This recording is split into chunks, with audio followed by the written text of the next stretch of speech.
좋은 월요일 아침입니다. 다 함께 찬송가 272장 찬양하겠습니다.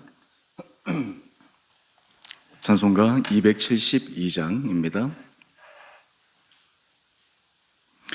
고통의 몽에 벗으려고 예수께로 나갑니다.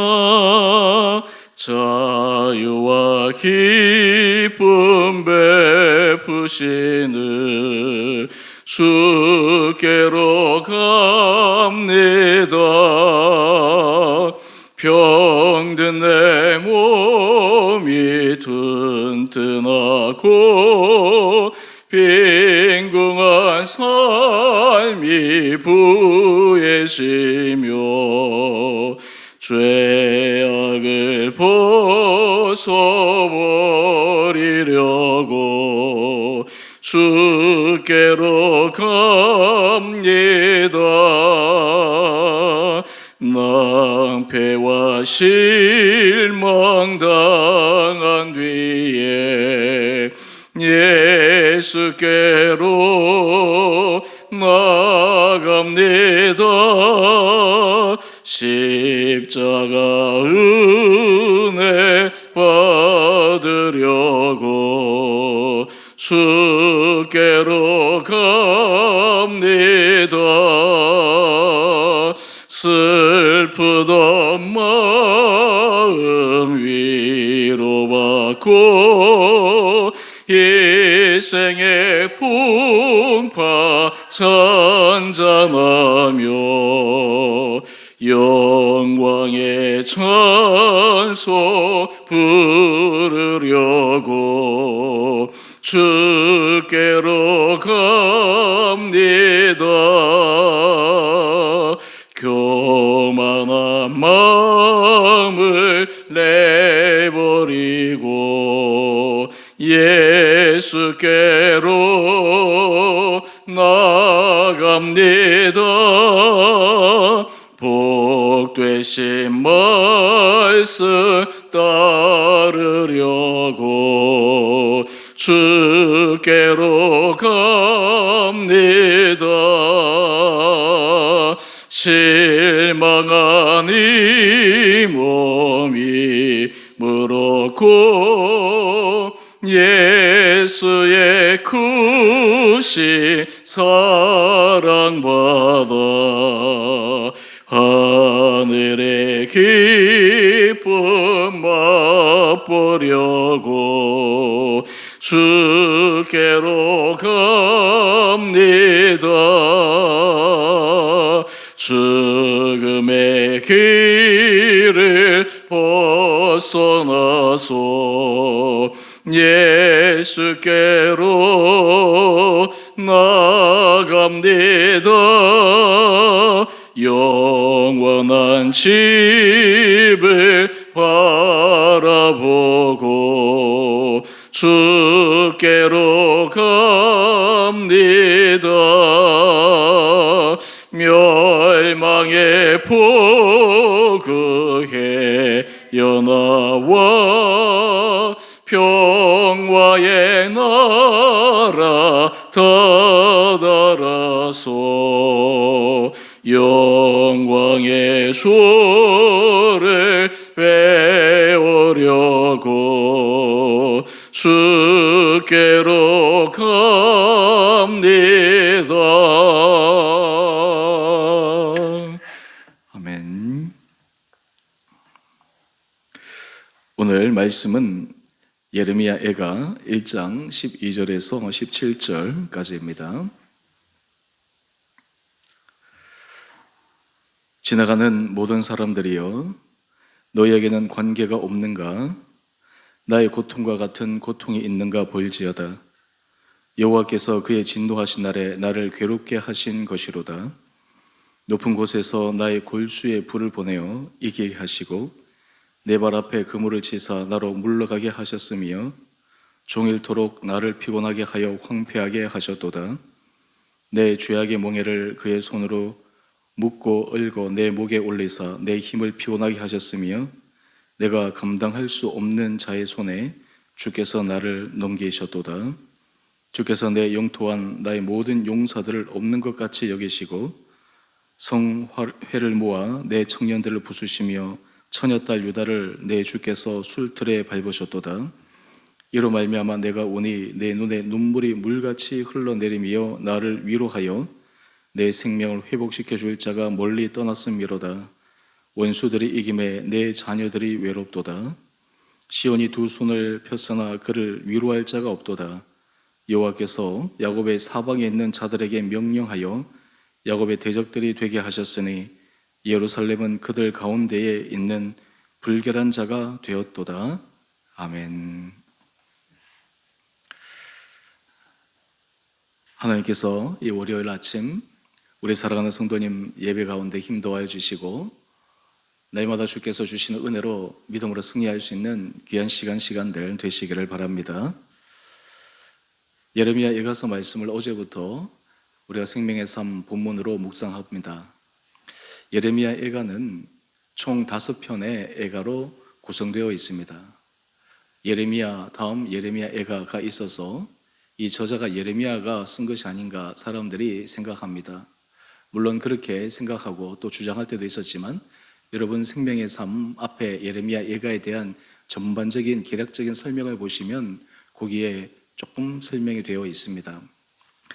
이 예레미야 예가의 기록 시기는 이스라엘 백성들이 하나님께서 계속해서 돌아오라고 기회를 주셔도 마지막 선을 넘어버린 상태에서 예루살렘이 함락되고 성전이 파괴되고 그리고 예언한 대로 그들이 포로로 잡혀가서 참 고통스러운 시간들을 보냅니다. 이후에 하나님께서 70년 내 시간이 지나서 그들을 다시 돌아오게 하시는 축복을 주시는데 그때 성벽을 재건하고 성전을 재건하고 다시 하나님 앞에서 그들이 서게 됩니다. 이런 과정 속에서 그들은 지난 참혹스러운 그 고통의 순간을 돌이켜 보았을 때 왜 그런 일이 일어났는가?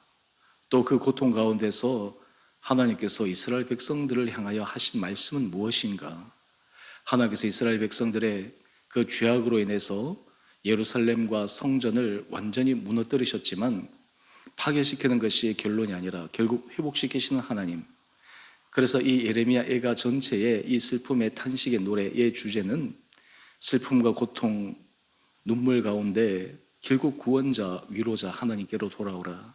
거기에 진정한 생명, 진정한 삶의 기쁨의 근원이 있다. 그것을 다시 한번 확인하게 하는 그러한 말씀입니다. 우리가 이 말씀을 통해서 이스라엘 백성들이 그들이 몸소 역사에서 경험한 그 사실들을 우리가 보면서 오늘 이 말씀이 과연 우리 삶에도 하나님께서 말씀하시는 것이 아닌가.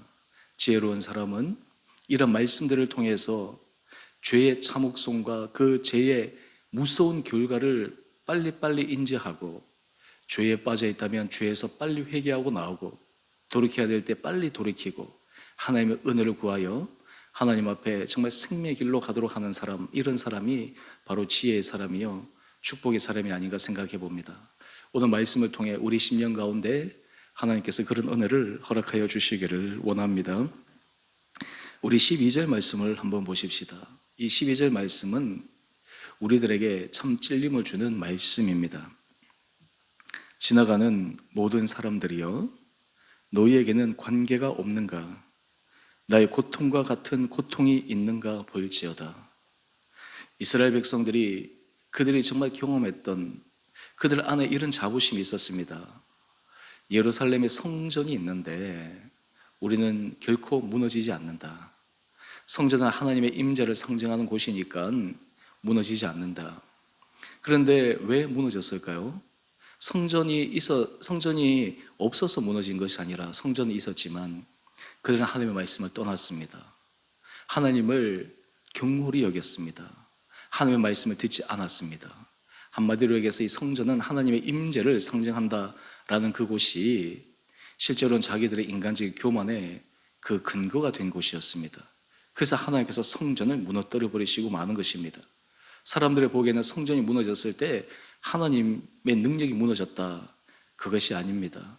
하나님의 능력이 무너진 것이 아니라 그 성전 외형적인 것, 실제적이지 않은 인간적인 쌓아 올린 것들이 하나님께서 무너뜨려 버린 것입니다. 오늘 삶의 자리에서 우리가 당하는 이 고통 여러분도 없는가? 인생에서 우리가 죄의 무서운 결과, 이것을 우리가 뼈저리게 알아야지만 날마다 그 죄의 유혹에서부터 벗어날 수 있습니다. 우리가 생각할 때 그 모든 사람이 쉽게 다 죄를 짓고 내만 그래 사는 것도 아니고 내 주변의 사람들도 다 그렇게 살고 또 그렇게 살아도 별 문제 없어 보이는 것 같고, 그래서 우리는 죄의 심각성에 대해서 굉장히 둔하여 살아갈 때가 많이 있습니다.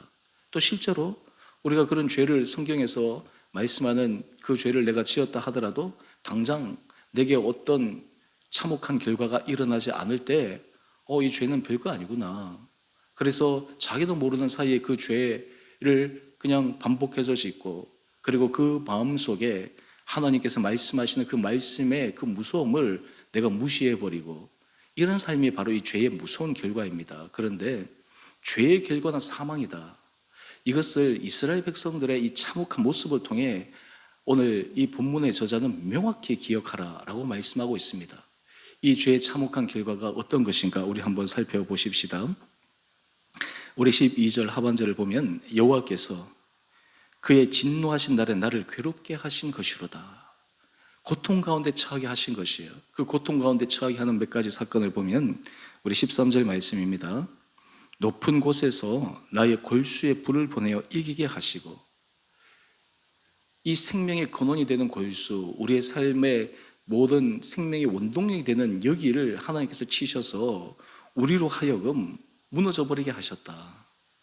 생명의 근원 하나님께 있는데 하나님께 있음을 알지 못하여 하나님께서 그 생명의 근원을 무너뜨리시는 그런 참혹한 괴로움을 당하고 있는 것입니다. 그런 결과 어떻게 됩니까? 종일토록 나를 피곤하여 황폐하게 하셨도다. 뿐만 아닙니다. 우리 14절 말씀을 한번 보십시다. 내 죄악의 멍에를 그의 손으로 묶고 얽어 내 목에 올리사 내 힘을 피곤하게 하셨으며 내가 감당할 수 없는 자의 손에 주께서 나를 넘기셨도다. 여러분, 우리가 이 죄악에 대해서 무섭게 생각하지 않는 것은 내가 감당할 수 있고 핸들링할 수 있다라고 하는 것이에요. 그런데 오늘 보면 내가 감당할 수 없는 자의 손에 주께서 나를 넘겨버리신 거예요. 이 죄의 무서움입니다. 오늘 이 에가의 저자는 이것을 이야기할 수 있습니다. 그래서 그때 비로소 이 죄의 참혹한 결과 앞에 뼈저리게 후회하고 눈물 흘리고 있습니다. 우리 16절 말씀을 한번 보실까요? 이로 말미암아 내가 오니 내 눈에 눈물이 물같이 흘러내리며, 이렇게 이런 상황 속에서 이런 고백을 합니다. 나를 위로하여 내 생명을 회복시켜 줄 자가 멀리 떠났음이로다. 내 생명을 회복시켜 주는 자가 누구인가? 그분이 떠났다. 원수들이 이김에 내 자녀들이 외롭도다. 여러분, 얼마나 지금 참혹한 이 상황을 우리에게 설명하고 있습니까? 우리는 6.25 전쟁을 치러 보았기에 특히 6월은 호국의 달이 아닙니까? 특히 6.25 전쟁이 발발했던 날이 있는 달입니다. 우리나라도 전쟁의 참상, 지금 세대들은 그 전쟁의 참혹함의 기억이 없지만 우리의 세대들, 아직 살아계신 분들 가운데 그 전쟁의 그 참혹함을 기억하는 분들이 있습니다. 뼈저리게 그것을 경험했기에 몸서리치는 사람들이 있습니다. 그래서 공산당, 그리고 북한, 그러면 그 당했던 그 참혹함이 그냥 밑에서부터 올라오기 때문에 거기에 대해서 좀 강력하게 저항하는 것이죠.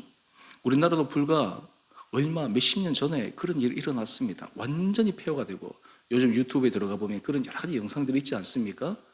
만약에 지금 그런 전쟁이 일어나면 어떻게 견뎌내겠습니까?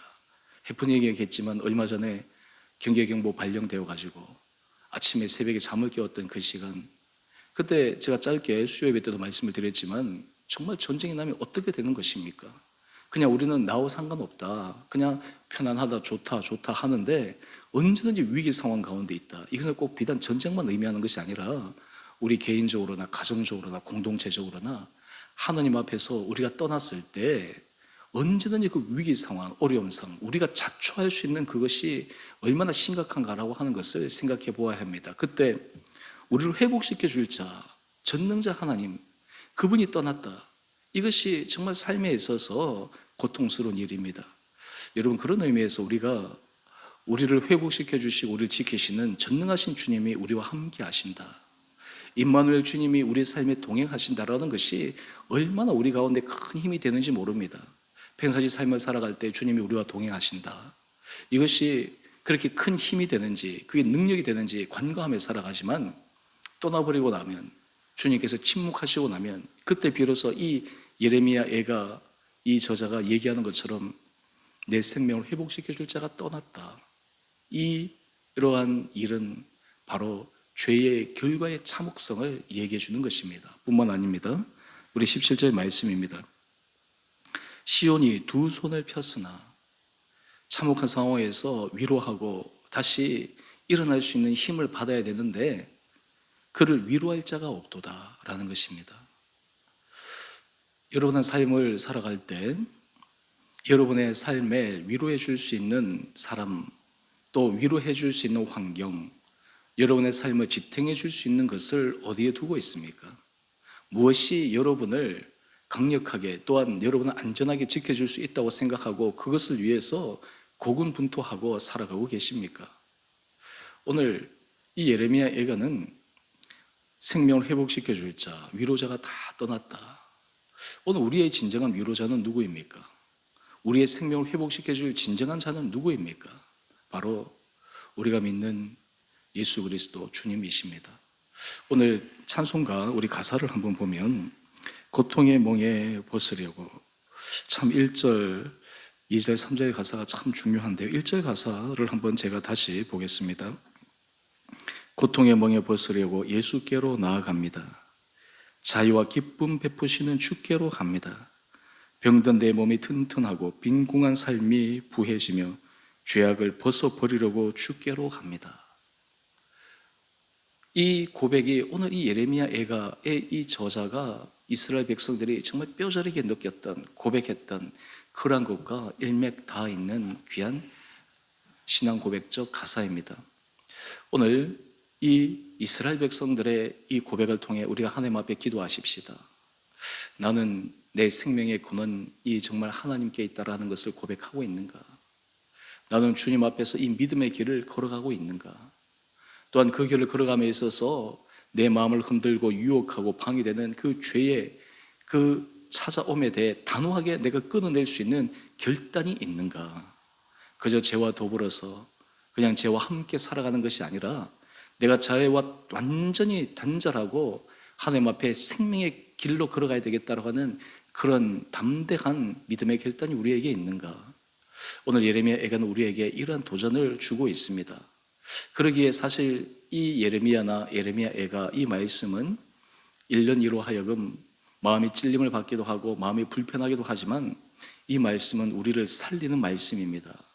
진정한 구원자요, 위로자요, 생명의 능력자는 주님 한 분밖에 없음을 고백하며 오늘 현재 자리에 우리의 주어진 것을 하나님 앞에서 기뻐하며 감사하며 그 은혜 자리에 더욱더 견고하게 서갈 수 있는 귀한 믿음의 결단들이 우리 사랑하는 성도님 한 분 한 분들 가운데 있게 되기를 원합니다. 특별히 오늘 이 아침 이 말씀 묵상을 통해서 하나님께서 우리 사랑하는 성도님 한 분 한 분들에게 하나님께서 기뻐하시지 않는 것들, 또는 하나님께서 내게 원하시는 것들, 내 마음속에 이렇게 해야 되는데 내가 계속해서 찰필 미루고 있었던 것들, 그러한 믿음의 결단이 우리에게 있으므로 우리가 주님의 풍성한 은혜 아래 더욱더 힘있는 믿음의 길을 걸어갈 수 있는 한 분 한 분들 되시기를 원합니다.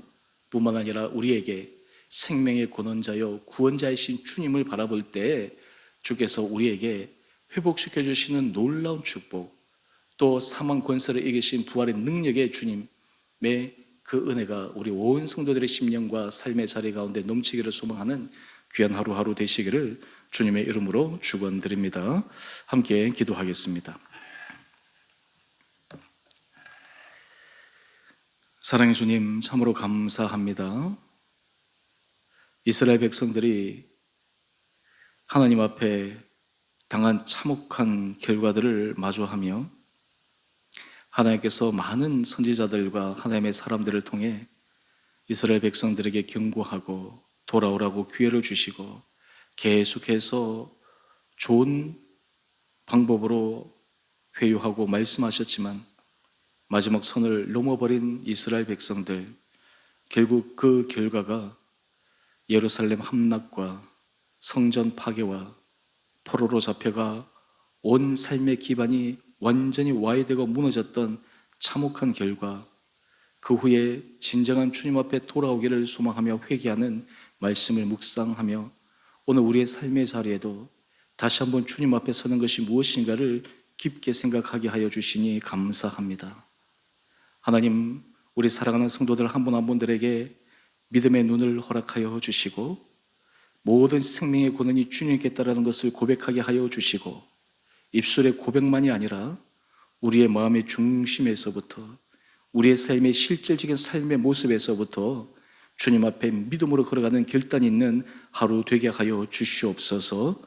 하나님 앞에서 끊어내야 될 그 죄악들을 끊어내게 하여 주시옵시고 변해야 될 것들을 찰필 미루며 주저주저 하기보다 결단하여 변할 수 있는 그런 계기를 저희에게 허락하여 주옵소서. 우리 사랑하는 성도들의 형편을 주님 기억하여 주셔서 우리가 날마다 주의 은혜 아래 살아가는 것이 얼마나 복된가를 기억하게 하여 주시고 오늘도 주의 손에 붙들림 받은 귀한 삶 살아가게 하여 주시옵소서. 특별히 우리 성도들 가운데 몸이 연약한 자, 병상에 있는 자를 주님 긍휼히 여겨 주셔서 주님의 의로운 손으로 붙들어 주시고 주님께서 영육간에 건강케 하여 주시고 주님께서 그 마음을 위로하여 주시고 찾아가 주시고 생명의 근원 되신 주님으로 말미암아 주님께서 다시 일으켜 주시는 축복의 은혜를 경험케 하여 주시옵소서. 삶의 고통 가운데 우리 사랑하는 성도들 문제가 아니라 그 삶의 위기 가운데 주님의 능력을 기대하며 또한 주님의 능력을 경험하여 간증자로 살아갈 수 있는 기회의 힘을 고백하여 더욱더 주님 앞에 간절히 나가 승리자가 되는 우리 귀한 성도들 되게 하여 주시옵소서. 우리 주은의 교회를 축복하여 주셔서 이 교회 공동체가 정말 이러한 간증자들이 모여 많은 사람들에게 위로와 도전과 감동을 안겨주는 거룩한 공동체 되게 하여 주시고 그로 인해 주께서 부르신 한 영혼들이 이 가운데서 믿음의 뿌리를 내리며 믿음 앞에서 성장하며 이 교회를 통해 주님의 주님 되심을 드러내는 거룩한 교회 되게 하여 주시기를 우리 사랑하신 예수님 이름으로 감사 기도 드리옵나이다. 아멘. 하늘에 계신 우리 아버지의 이름을 거룩하게 하시며 아버지 나라가 오게 하시며 아버지의 뜻이 하늘에서와 같이 땅에서도 이루어지게 하소서. 오늘 우리에게 일용할 양식을 주시고 우리가 우리에게 잘못한 사람을 용서하여 준 것 같이 우리의 죄를 용서하여 주시고 우리를 시험에 빠지지 않게 하시고 악에서 구하소서. 나라와 권능과 영광이 영원히 아버지의 것입니다. 아멘. 오늘도 믿음으로 승리하시는 복된 하루 되시기를 바랍니다.